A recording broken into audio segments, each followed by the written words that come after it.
got into longboarding from when I first came to uni. I was in an open day, and the people that were taking it told us that one of the easiest ways to actually get around in Plymouth was skateboarding/longboarding or whatever. And then when I moved into my flat, one of my flatmates had 4 longboards. He had 2 quite old ones, and ended up giving one to me and another flatmate, and we just started from there.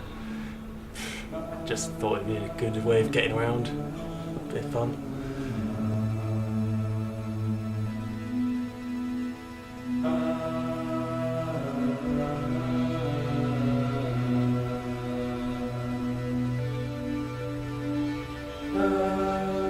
When buying a longboard, you can either buy a complete board or you can buy all of the parts separately.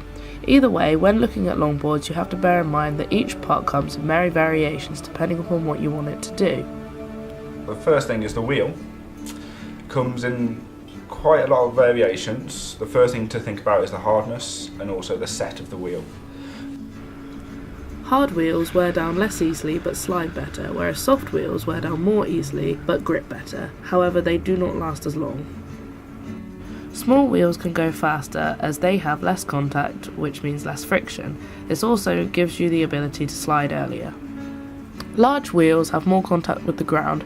This gives you more friction, which means you can make tighter turns more easily.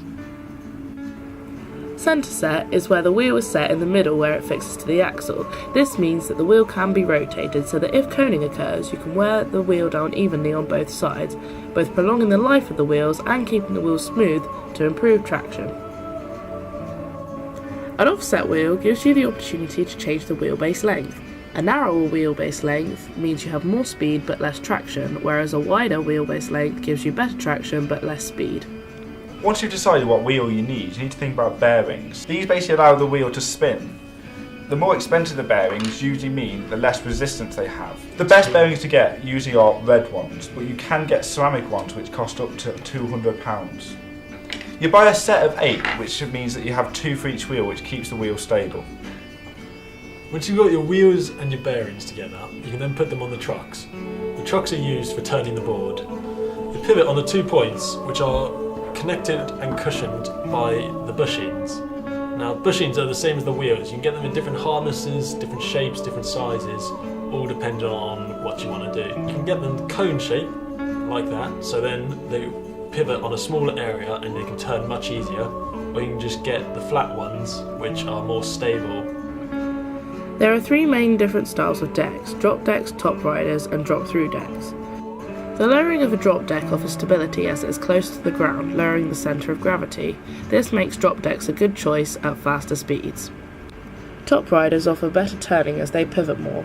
Pintail-shaped top riders make for better trip boards than other longboards and are sometimes referred to as the hybrid board as they are the closest longboard to a skateboard. Also, due to their simple design, they can often be cheaper. With drop-through decks, instead of the trucks being fixed to the bottom of the board, the trucks are fixed to the top, going down through the board, hence the name. This allows a lower, more stable position than the top rider, but still offers easier turning than the drop deck, making it a cross between the two.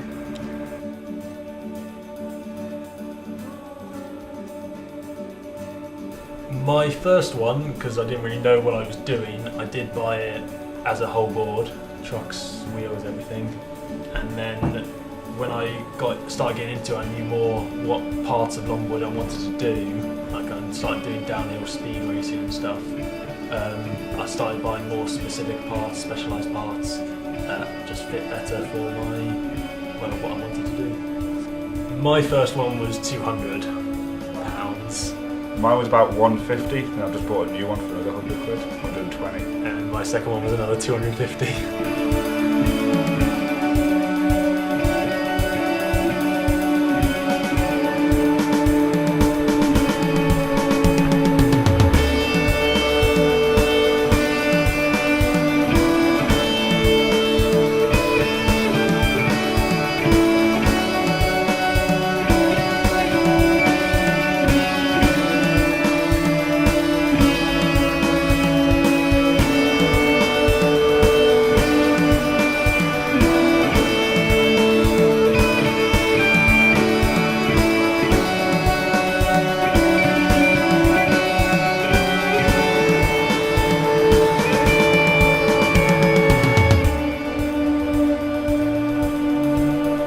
I love it when I've just got my music in and I can just carve down a long hill. It's just so relaxing.